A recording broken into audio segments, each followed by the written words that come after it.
A very good afternoon to you and welcome to the Landsker Legends online event. This talk is going to be celebrating what I've described as the legendary museums of Pembrokeshire. And in a sense, what I wanted to do in this talk is give anybody watching a sort of an introduction and an overview of the museum resources that we have in Pembrokeshire, in particular focusing on southern Pembrokeshire, and talk a little bit about the importance of those museums, what they are contributing to our communities, what are they contributing from a cultural perspective, and think a little bit as well about why some of them might be a little bit on the vulnerable side of things. The Landsker Legends as a project was an initiative born out of a desire to try and bring the museums of southern Pembrokeshire together to start being a little bit more cooperative, a little bit more supportive. It's something that the museums of South Pembrokeshire used to do in the pre-COVID years, but it's something that, because of circumstance as much as anything, has been a bit more of a practical struggle. So the hope is for all of us is that this festival is the start of something new, the start of a new horizon where we can hold doors open for each other and be more supportive as we move forward through what is, let's face it, a fairly challenging financial context for the culture sector.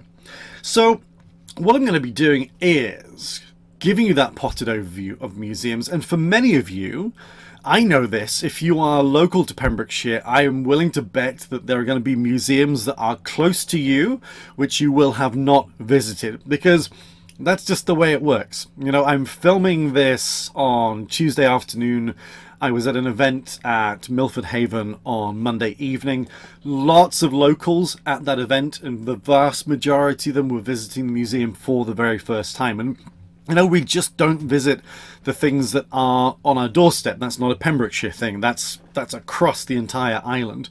So there are probably museums that are going to be familiar to you, and then museums that you may not have visited. You may not even have heard of them. So the hope is that after this session, you will have no excuses. You'll know where they are, in part because I'm going to give you a map of them so you know exactly where to go.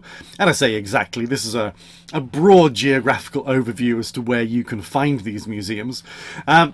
And hopefully increase your awareness and desire to go and visit them. Now, I have concentrated here on the 6 museums that are participating in this festival. On the slide that follows, I want to draw attention to the fact that there are many other museums and of course other cultural institutions that we could be looking at in the future if we were to say that this particular museum's festival is successful and we want to expand it, but one thing at a time. For the museums that are participating in this particular festival, we have, I've biased things by putting us at the top. Where's my list? So like directly below me, directly, this list here, this is what you want to concentrate on. Pembroke Dock Heritage Centre, that's where I am working, that's where I'm based, and below that we have Tenby, Pembroke Museum, the West Wales Maritime Museum, also located in Pembroke Dock, the logo for Narberth Museum, and then Milford Haven Museum as well. These are the core participants for the Landsker Legends Festival, and you get a sense of where they are. Now, I suppose I should qualify briefly I've just noticed in the background. There's a click box there. We don't want that box there, but it's too late. We've committed now. The reason the festival was named the Landsker Legends is acknowledging this historical line below which there's always been sitting this culturally distinctive line between the Anglo-speaking part of Pembrokeshire and the Welsh-speaking part of North Pembrokeshire. Now, practically we know that's a fairly mixed cultural landscape as it happens to be. I've met loads of Welsh speakers down in Pembroke Dock, which has been really positive, but that's the historical narrative, if you like.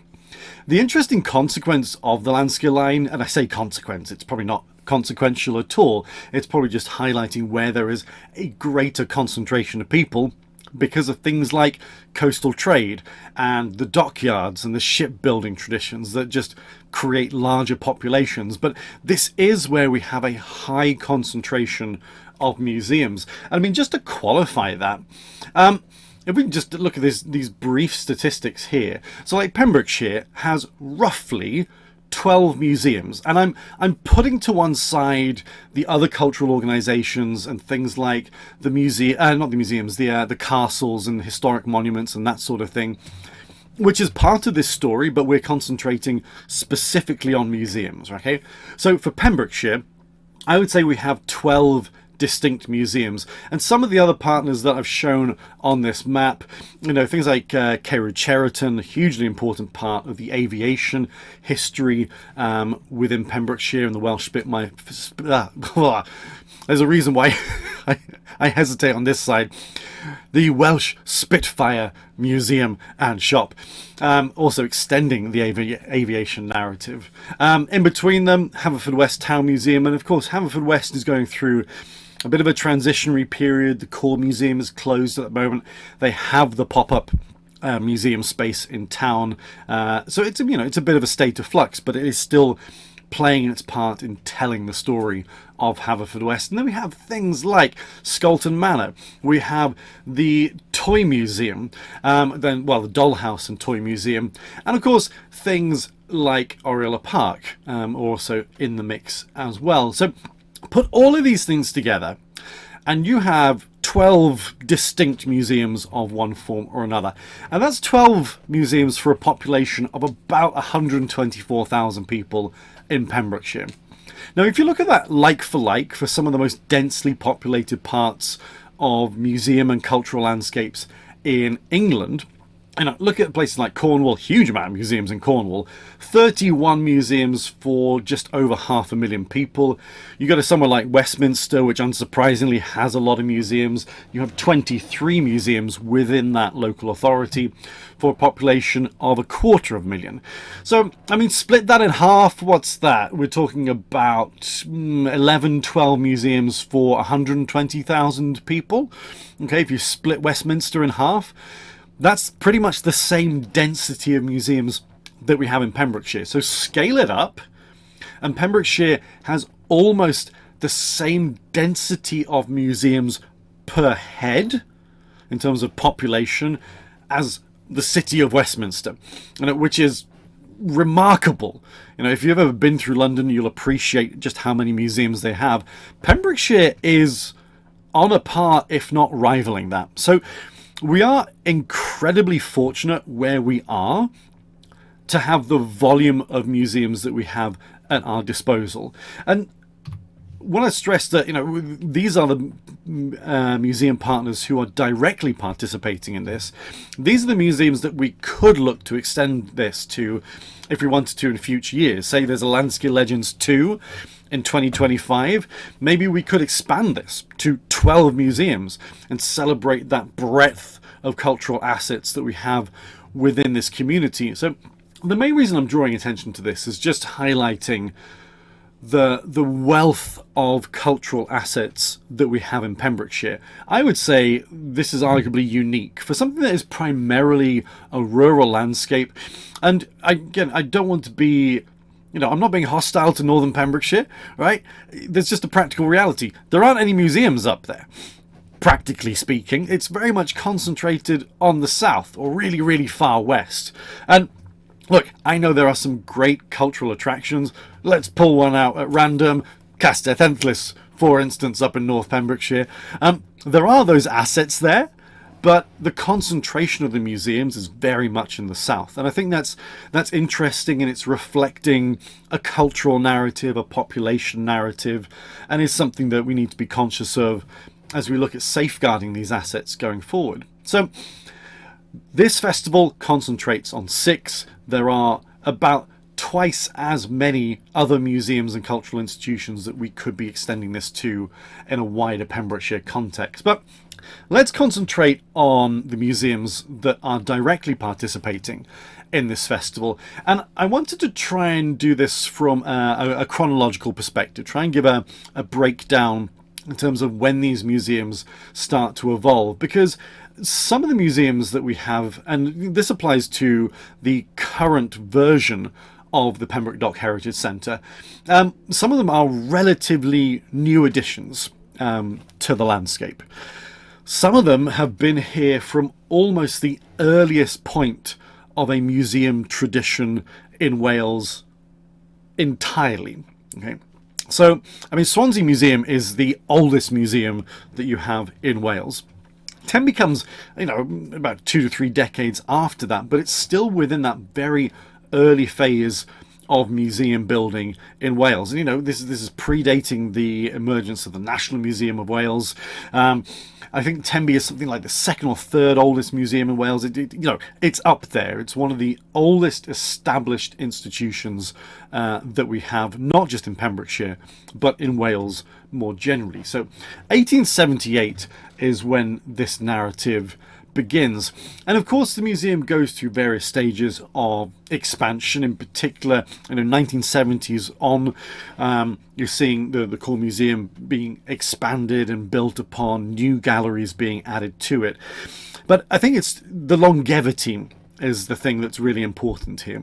There are museums that have scaled back operations significantly, and many of the museums in Pembrokeshire, and we'll talk about this again at the very end of this talk, many of those museums are, let's be blunt, struggling financially. It's a reflection of the sector that we are in and the time that we're in. But there are some institutions that have shown their versatility, their strength, their popularity over a significant period of time. That is to say, well over a century. In terms of what we have going on within Tenby, the evolution of the collection is interesting in the sense it reflects many of the ways in which early museums, that is to say 19th century museums in Britain, were being developed. And that was very much concentrated around the donation of private collections. And I stress that on this slide here. Have things like the geological formations, the collections of shells, archaeological collections coming into this, and some of the named individuals who have fed into this, who fed into the process of curating and safeguarding Tenby's historical narrative. This very much echoes the way in which the early museum building tradition began. So if we take this back to, say, the early 19th century, before any museums are being established, you have lots of usually quite wealthy individuals. Culture was quite elitist back then. Wealthy individuals collecting objects that they thought were interesting. Some of that was research based, some of that was more, I have a cabinet of curiosities and I want to put something fascinating into it, and showing that off to friends and neighbours. It was quite elitist, and it was quite, narrow in its scope in terms of audiences. When we get that transition into the second part of the 19th century, there's a greater emphasis on sort of giving knowledge and information back to communities, sharing them to larger audiences. And this is sort of reflecting a shift in attitude towards scientific endeavour, and to an extent democratising the sciences and increasing access to them. So the museums give a platform through which these well-to-do individuals can give these collections back to their local communities, and that's really underpinning how Tenby evolves after first coming into operation. It doesn't stand still though. It continues to expand and evolve, and when it goes through those gallery extensions, we do see that shift to the artistic side of the narrative. So if you go to Tenby today, and again at time of recording, this is Tuesday for me, Tuesday evening, we have a Landsker Legends talk in Tenby Museum, so hopefully you were there. If you weren't, go to Tenby after seeing this talk. you're duty bound to do so. If you go there, you will see there is a broad artistic collection on display there, drawing upon some of the more notable artists that we have in Wales, or had in Wales. I mean, Cuffin Williams amongst them, to name one that springs to mind. The striking thing about the museum is how it has adapted to circumstance, and not that I don't think this award exists anymore. The one that, where am I pointing? There we go. The one at the top over there, the Shoestring Award. Tembe won the Shoestring Award in 1996, and I do think that's quite telling. It's quite revealing of the circumstances in which our museums have to operate. Okay, that is, they operate on a shoestring. It's a limited pot of funding that has been an issue that museums within Pembrokeshire, and of course this applies more generally, but it's certainly an issue that museums in Pembrokeshire have had to work with for a significant period of time. So, you know, when we talk about the issues of funding, the issues of sustaining museums, the reason why many of our local museums shut down over winter because it's too expensive to run the heating, these practical financial issues have been there for a long period of time. You know, Tembe was celebrated for what it was able to do off of a shoestring budget way back in 1996. Let's again be blunt. All the museums that I am going to name today operate on a shoestring budget. One or two of them don't really operate on a budget. They just operate, and you know, financially they're operating on air and not much else. So whenever you step into these museums and you look at what they have achieved, look at what they are delivering through their core collections and through their temporary exhibitions, remember that this is not being done off of the back of very much when it comes to the cash. For the most part, this is something that is coming off of the back of graft, dedication, and something that is consistent across all of these museums is the volunteer base that underpins them. And that of course applies to Tenby, but that's also a good opportunity to move on to our next museum, which would be Narberth, which is one of the museums that we have as part of the Landsker Legends that at this point in time operates exclusively on a volunteer basis. The team that deliver this museum are all volunteers.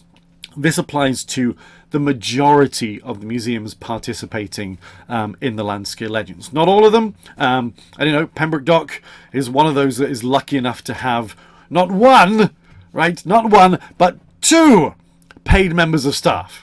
Okay, me being one of them, and my pot of funding to work with the museum is very, very small and is about to run out. So, you know, those museums that do find a way to afford people to be employed to work for them don't get to keep them very long. That's another practical reality.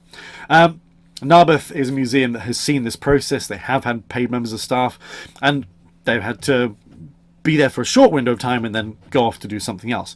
For the most part, it is a volunteer-focused museum. It's a lovely story in terms of the evolution of the museum. In terms of the time scale, first opens 1989. It is our second museum in terms of the chronology that we are dealing with. But forced to close in 2003 before coming back in 2012. Now, it's a nice story in the sense that the bonded stores structure was one that was under threat. It's an important local historical building, a historical institution in a sense, that was under threat. You know, the building itself was struggling. Arguably, without the museum being established within that structure, the building would be lost, and so you'd lose two cultural assets for the price of one. The successful relocation of the museum into that institution created an opportunity both to save a historic building and also to re-establish a popular local museum. Now, again, remember, this work is coming off of the back of volunteers investing their time and their energy and probably they probably wouldn't acknowledge it, but quite a lot of their own money. Serious exercises in fundraising going into establishing the institution that you can see today. And I've got a couple of pictures of the gallery space inside, a really fun little like interactive pub area, the very popular model train setup. But what it does is tell the story of Narberth. It is a local history museum safeguarding those stories relevant to the evolution of the town. But the thing that's perhaps most striking about Narberth, and I worry sometimes that this story has been forgotten because, it's going back a few years. But if you are not aware of this, you should be aware of it. Narberth was shortlisted back in 2013 for the Art Fund Museum of the Year. Now, this is a highly prestigious award. There is a 6-figure prize sum for winning it.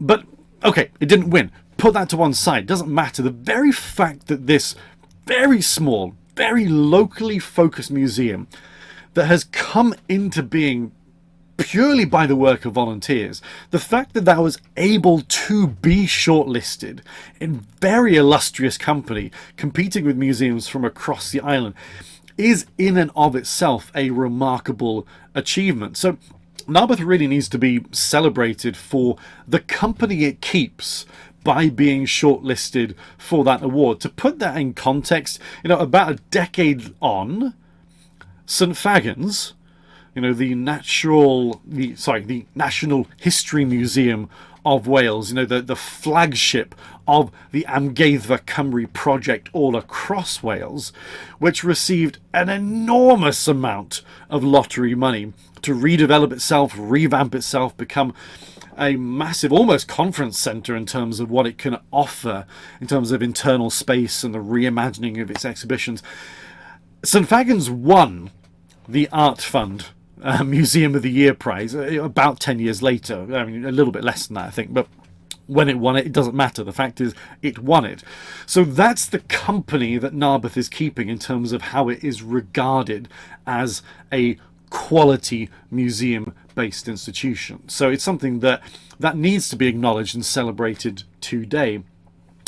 Some more images there of the spaces that we have inside, and certainly the upstairs of the galleries are, it's a remarkable, beautiful, very well thought out, and a very contemporary space.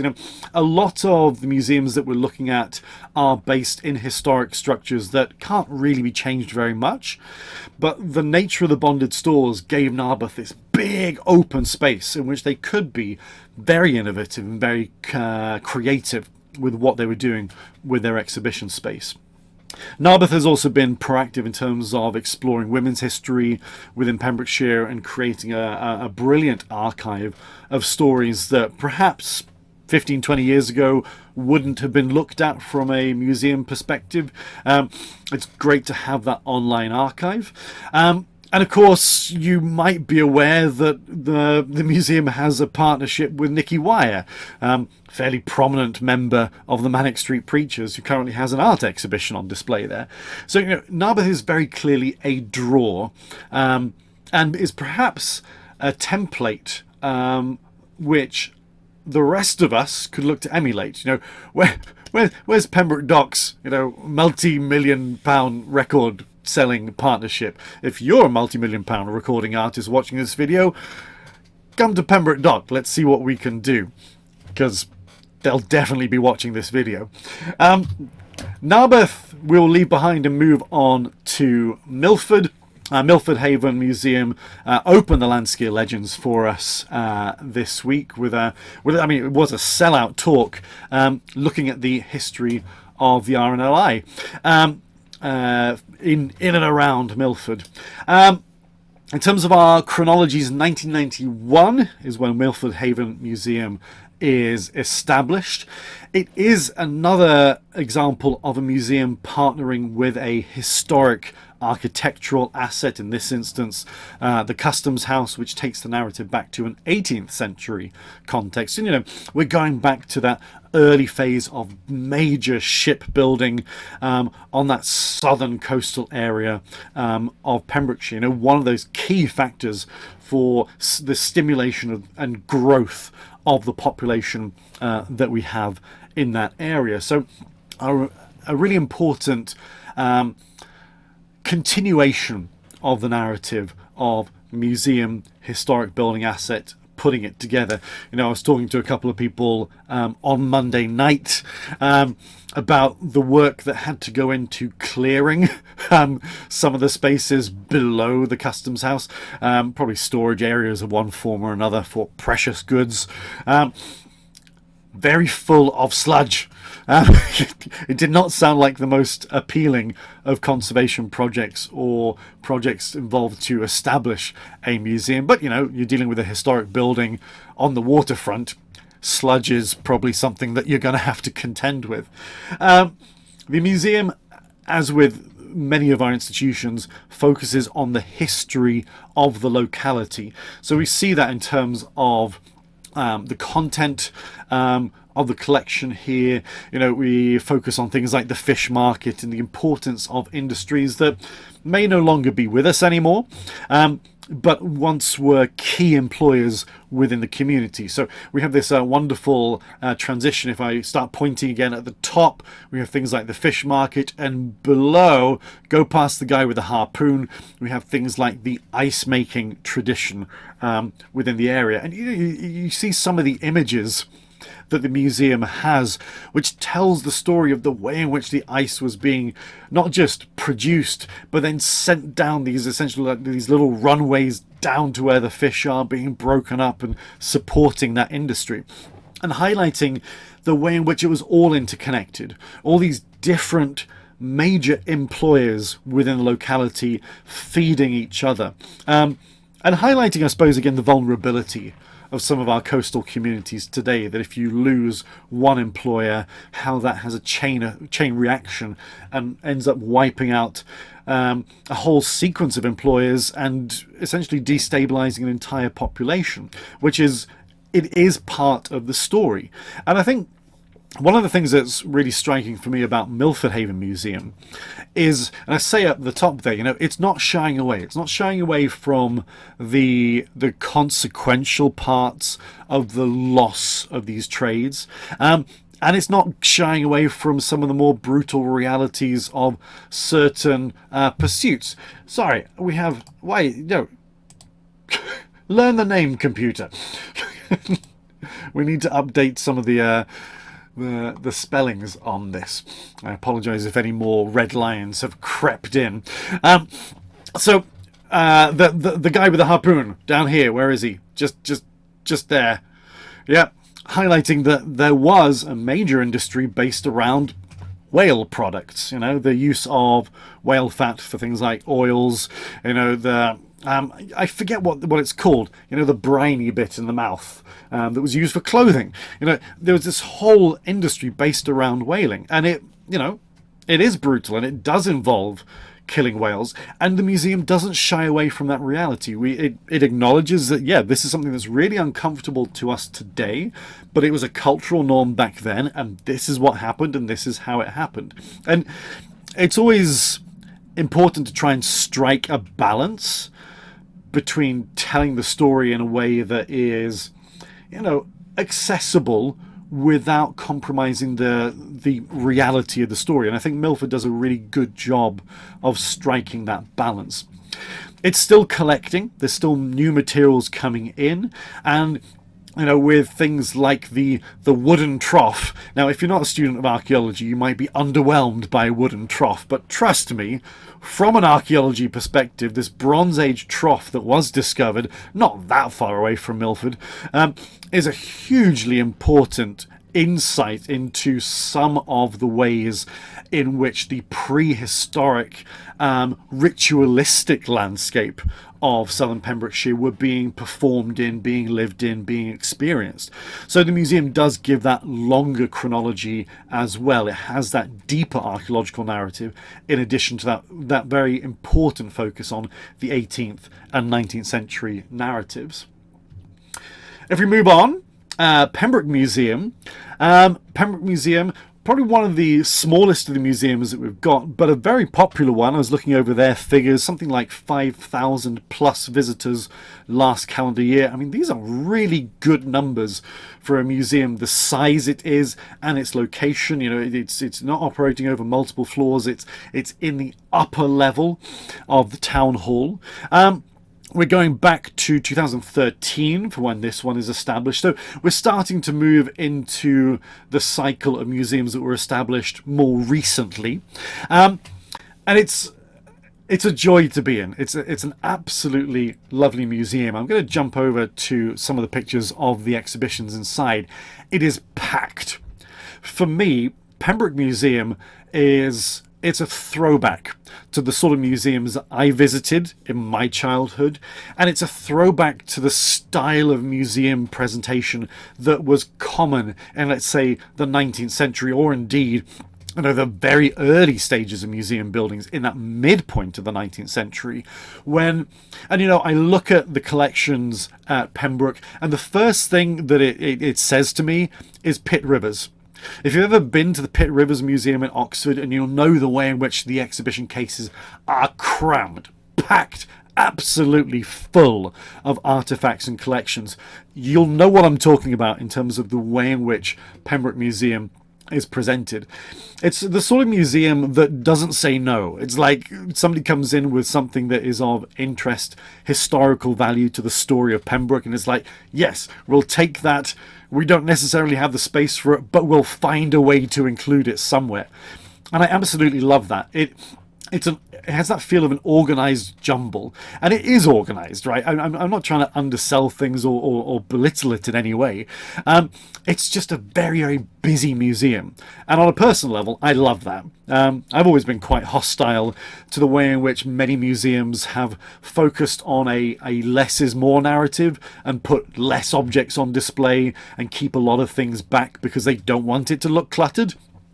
I really don't subscribe to that. I love the stuff, and Pembroke Museum is just full of the stuff, and a lot of it is artifactual, and a lot of it is based around models as well. The lovely thing about Pembroke Museum is it has that close relationship with the local historical society for Pembroke and Monkton. I think arguably the society is critical for the continuation of the museum, and because you have that relationship between the museum and the Historical Society Association, it allows a lot of what's coming out of the museum to be research driven, and that's not something that all of us have a luxury to be able to invest in. But there have been some wonderful publications, you know, History of Monkton, Pembroke Remembers, focusing on the warfare narrative and how that impacted on our communities in southern Pembrokeshire. The story of Ted Owens, a hugely important local figure with those first-hand experiences of the D-Day landings. These are some of the assets that are coming out of the museum because it can be research focused. Now, I'm conscious of my time, and I was trying. If you've ever seen a talk by me, you'll know that I can get distracted and go on far longer than possible. So I'm trying to keep myself moving. If we finish this list off with the institutions that we have in Pembroke Dock itself, and I'm messing around with the chronologies a little bit because I'm going to finish with Pembroke Dock, which in terms of where it's located is actually established a year before this particular museum. But to clarify for people, because people often get very confused, in Pembroke Dock there are two museums, okay? Two museums. There is the Pembroke Dock Heritage Centre, and there is the West Wales Maritime Museum, or, well, yes, yeah, I mean, that's the appropriate name. It was established by the West Wales Maritime Heritage Society. It is the West Wales Maritime Museum. And it has this wonderful role in safeguarding not just a history of shipbuilding and ship maintenance, but it also does it in terms of safeguarding of skills. And, you know, every museum is contributing something that is important and something that is distinct. But I think one of the things that is a real standout about the West Wales Maritime Museum is the way in which it helps to conserve and safeguard skills. That is in relation to ship building, but also ship maintenance and repair.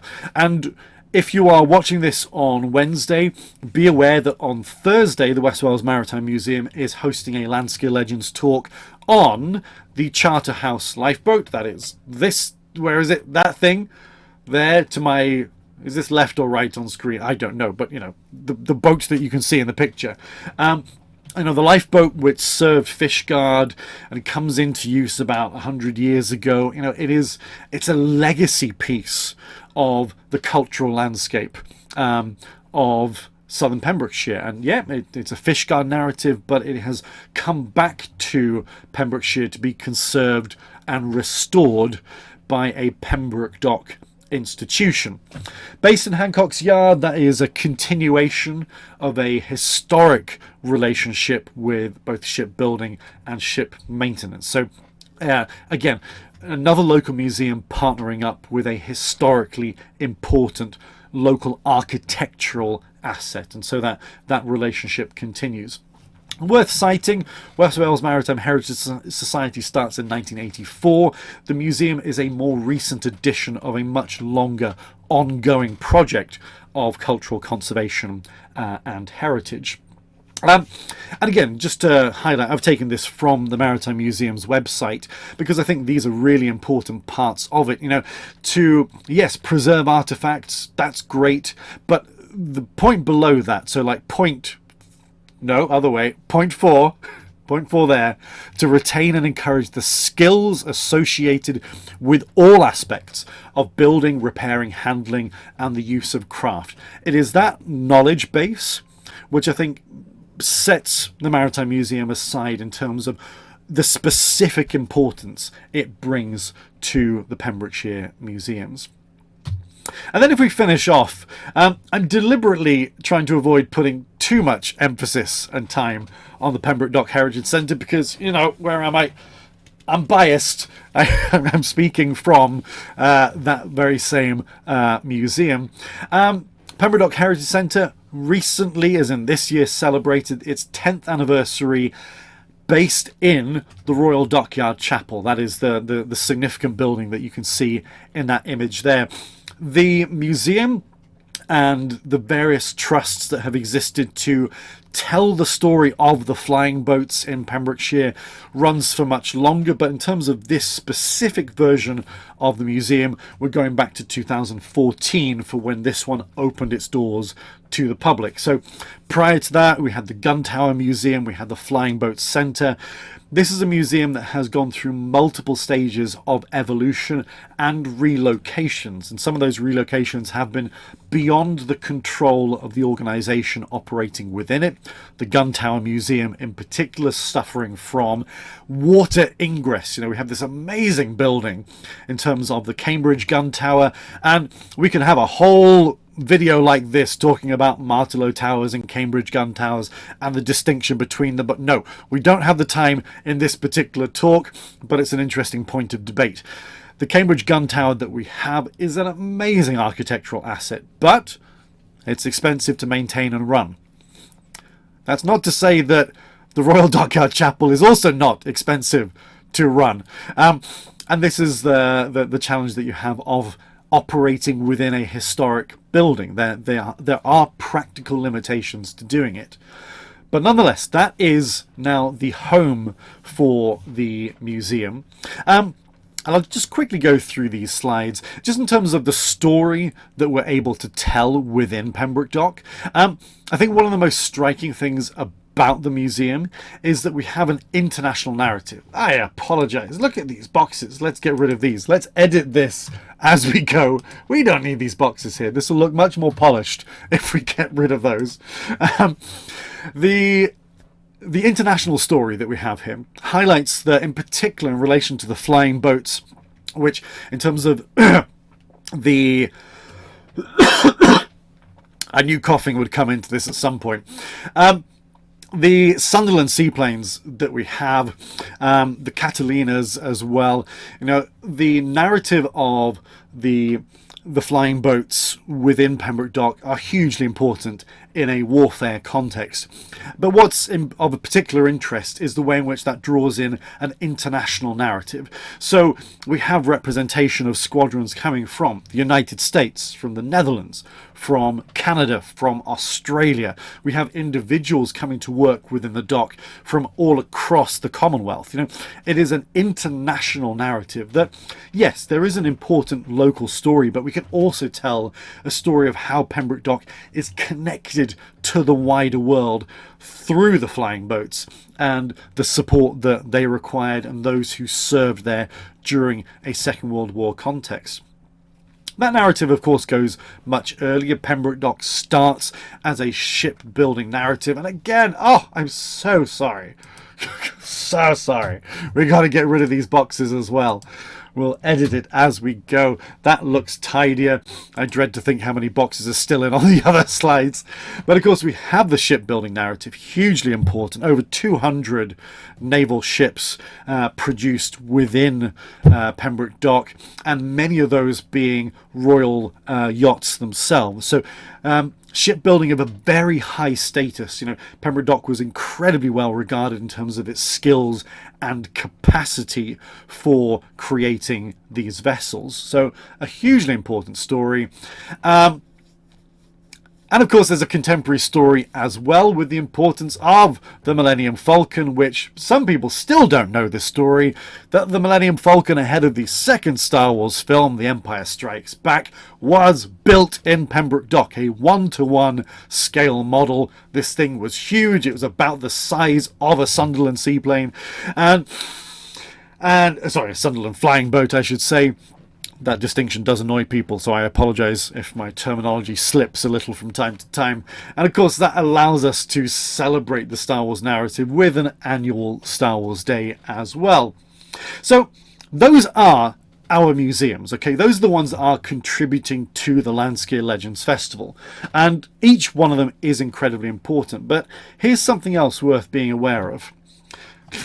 There are the boxes. Let's get rid of them again. Don't delete the accredited museum bit. Let's delete these bits because we don't need those. We just need the pretty plain background. Apologies again. Don't worry, there are only 3 slides left. So if I'm deleting boxes, I can only do it for 3 more slides. All of the museums that I have talked about, bar one, are accredited. Okay. This should be a big deal to you if you are watching this. Accreditation is like the gold standard for museums. It is not something that is given away lightly. It is something that is very difficult to achieve. It involves external evaluations where museums are held against very high standards. This is like the best of the best. Not everyone gets accredited status. Many museums go for it and fail. The museums that you see listed here: Pembroke Dock Heritage Centre, Tenby Museum and Art Gallery, the West Wales Maritime Museum, Milford Haven Museum and Narberth Museum. Each of those is an accredited museum, and at the moment as we speak, Pembroke Museum is in the process of pursuing accreditation as well. There is a very strong likelihood that by the time, should we have another Landsker Legends Festival in 2025, the 6 museums that you're talking about here may all be accredited. What that means is within Pembrokeshire, our museums are the best of the best. You don't get better museums by going somewhere else. You already have the best on your doorstep. And that should highlight to us the value of these assets. Okay, if you're looking at it from an education perspective, a local history perspective, a research perspective, a conservation standard perspective, you need to come to the museums in southern Pembrokeshire. You need to drop below the Landsker line to find the best museums that you're going to find. In terms of concentration, remember what I said at the very start of this talk. Concentration in museums per head, I would make the argument, I don't think it's bold to say, I just think it's factually accurate, that the highest concentration of the best museums in Wales is in Pembrokeshire. I think the statistics just speak for themselves on that point. So you do not need to travel outside of Pembrokeshire to find the best museums. You've got them already, and you should be making as much use of them as possible. And many of them do.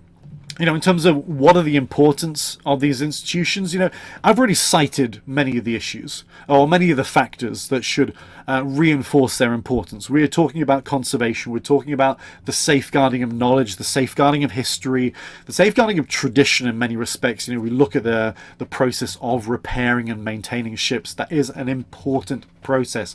But this, what you see here, and I'm going back to Pembroke Dock because, you know, this is the one that I know best.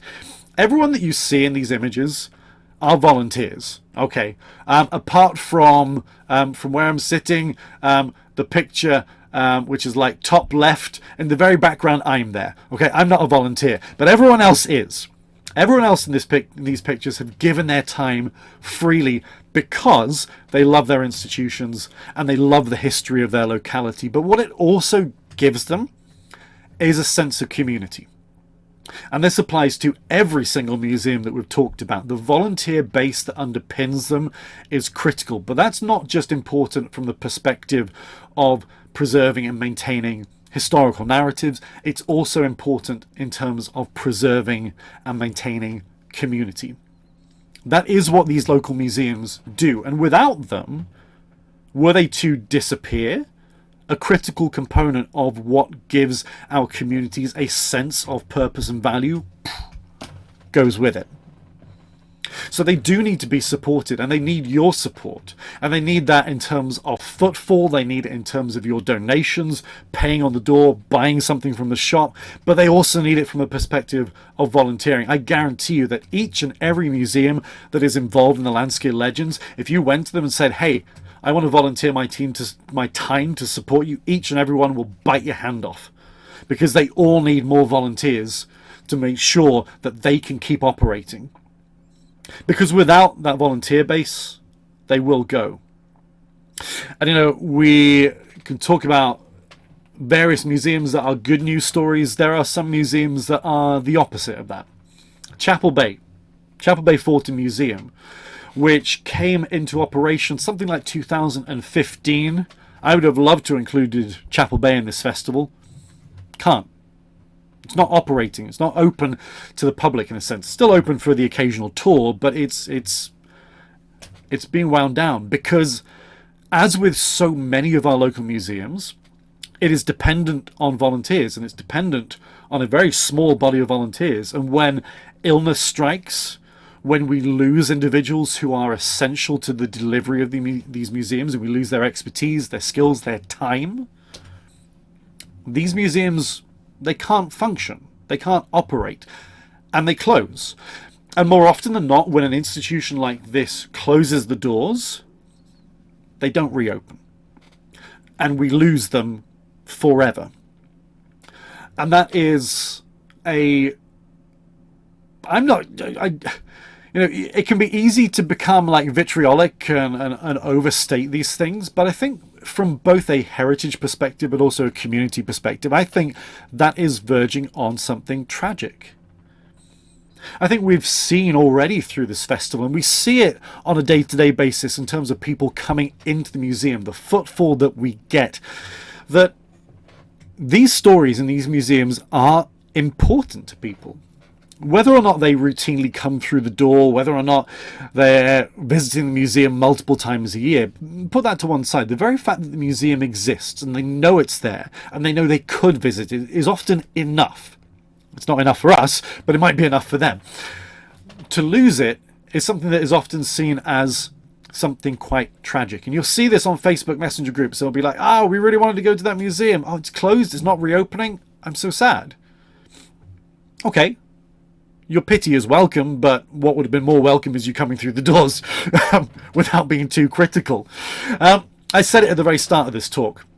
There are lots of people in our communities who don't make use of the museums, and often that is because they don't know about the museums existing. And I had this last night. In Milford, so many conversations with people who were apologising to the museum, saying, "Oh, I'm so sorry. I've known about you for so long. I've wanted to visit. I've known I should visit.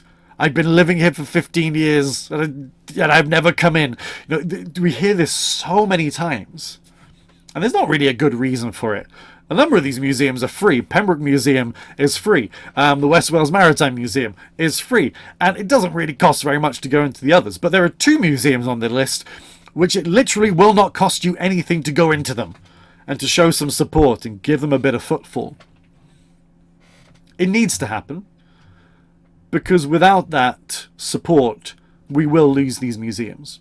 So right now, 12, 13 if you include Chapel Bay Fort Museum, 13 museums in Pembrokeshire that all play a crucial role in celebrating the history and heritage within Pembrokeshire. Museums without which a lot of those critical stories about Pembrokeshire's past would be lost. And that's a given. I will say that with absolute confidence. Without these museums, a lot of those histories will be forgotten. And a lot of these histories are recent. If we deal with, the Pembroke Dock narrative, let's go back up there. Let me finish with my museum. Indulge me that. Things like the flying boats. For some people in Pembroke Dock, they have memories of these planes. They remember seeing them land. They remember the sound of them taking off from the haven and filling the skies with that noise. 30 years from now? 20? 10? A lot of the people who have those memories won't be with us anymore. And if the museum were to close, what memory would there be of the flying boats? And this is something that was active not just in the 1940s during the war years. There were still flying boats rattling around in the 50s. This is recent living memory, which will be lost without the museums. So, whilst the Landsker Legends is an opportunity to celebrate the museums that we have in Pembrokeshire, it's also an opportunity to flag a point of warning. All of these museums play an amazingly important and successful role in promoting the history and heritage of Pembrokeshire. But each and every one of them is very, very vulnerable. And for some of them, it would just take a nudge for them to stop existing. We don't know how much winter's going to cost these institutions. It will hurt. A lot of these institutions rely on, I don't think anybody would have a problem with me acknowledging this, quite old volunteers. And unless we have a new wave of volunteers coming in to be trained, to be given the knowledge that those individuals have, then that knowledge will be lost. So please, enjoy the museums. Enjoy the Landsker's Legend Festival. But if you think the museums are worth it, ask what can you do to support them as well, because without your support and without the support of the community, they will not exist. And without wanting to end on too bleak a point, I am going to end there. So if you've joined for the talk today, my sincere thanks do. We should say this, shouldn't we? And I appreciate we're streaming this on the Pembroke Dock Heritage Centre YouTube channel. So if you liked it, like and subscribe. Give a like, share it around. Give us some comments for your thoughts on the importance of museums in Pembrokeshire. And I'll be very happy to have a conversation and a chat about that very theme ongoing in the chat and for the rest of the festival and beyond. So thank you very much for your time. Thank you for your ongoing support. And hopefully see you in one of these 6 museums. Goodbye.